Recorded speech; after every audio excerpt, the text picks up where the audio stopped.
Rocky Dabambo, vous avez entendu vos élèves exaspérés. Pourquoi vous avez choisi de paralyser le système un mois juste après la rentrée des classes et est-ce que le mouvement a été suivi hier?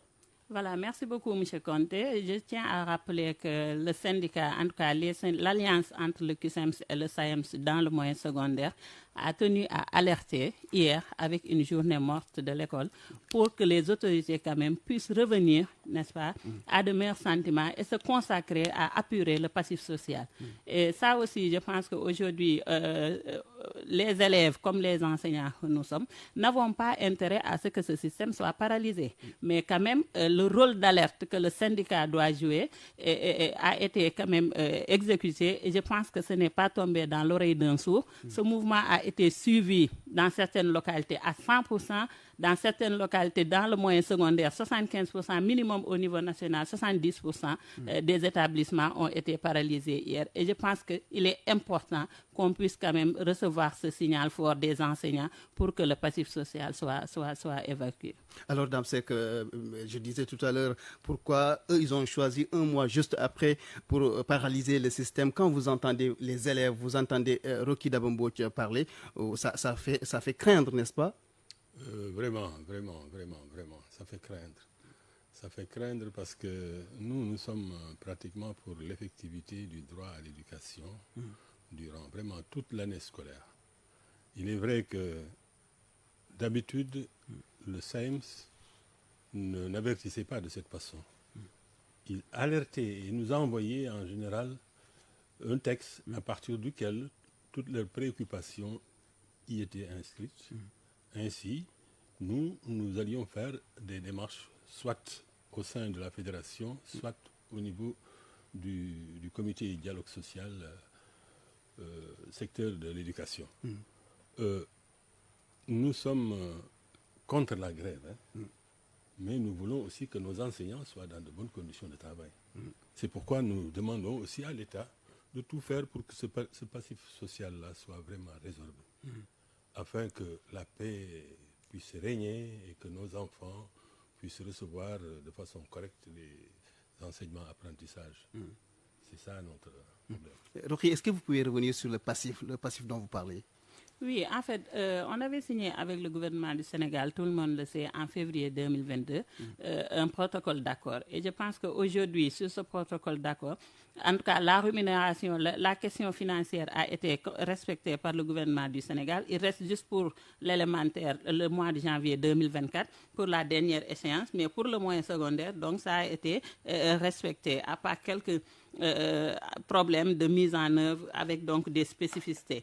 Le passif social, c'est la formation. Aujourd'hui, le 8 novembre, on nous a dit que les MEPS allaient commencer leur formation au niveau du SNEPS. MEPS, c'est quoi? C'est les maîtres d'éducation physique qui doivent avoir donc leur KSM en EPS, leur CAPS, donc pour permettre qu'on puisse, n'est-ce pas, ne plus parler de maîtres d'éducation physique dans les collèges et les lycées, mais qu'on puisse parler donc de professeurs d'éducation physique. Parce que ça, c'était une injustice qu'on a notée depuis longtemps et on avait porté le combat donc pour que véritablement donc on ne puisse plus parler de maîtres d'éducation physique, de professeurs d'anglais, de professeurs de français, mais que toutes les matières, dans toutes les matières, on puisse avoir donc des maîtres.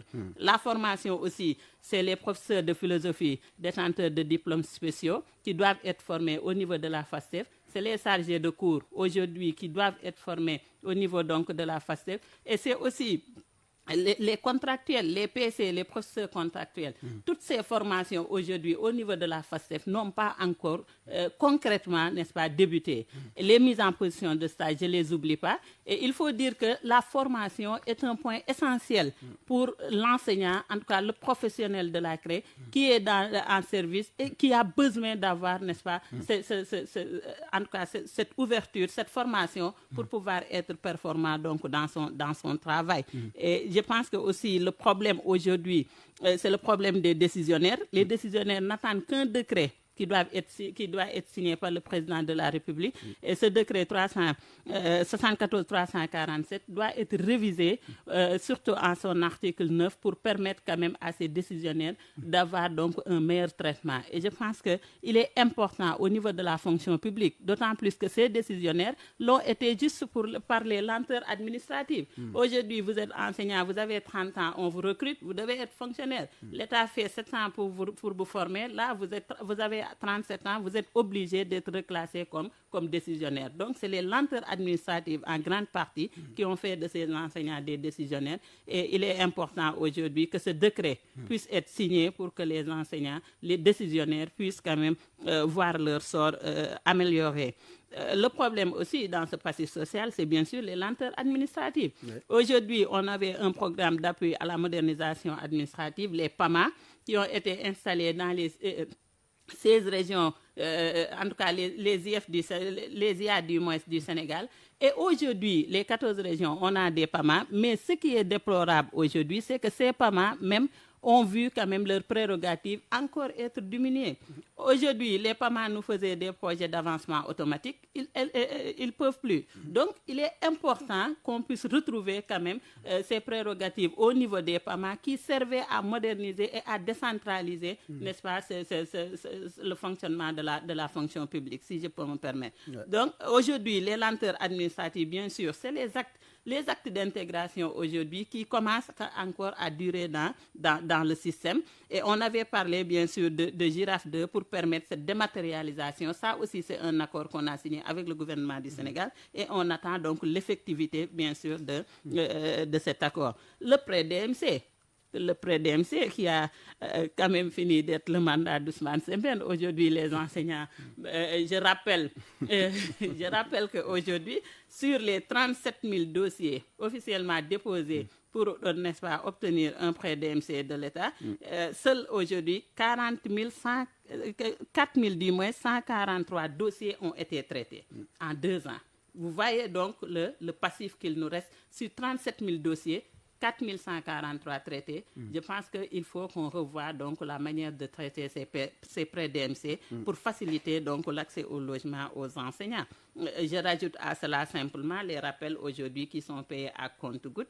Je pense que tout ça fait que on a besoin quand même que le gouvernement puisse revenir à de meilleurs sentiments, se concentrer sur l'appurement de ce passif social pour permettre à l'école véritablement d'échapper, n'est-ce pas, au tourbillon et aux difficultés en tout cas qu'on peut noter en période électorale. Et je pense que le seul gage de stabilité de l'école sénégalaise cette année-ci, c'est véritablement donc l'appurement de ce passif social.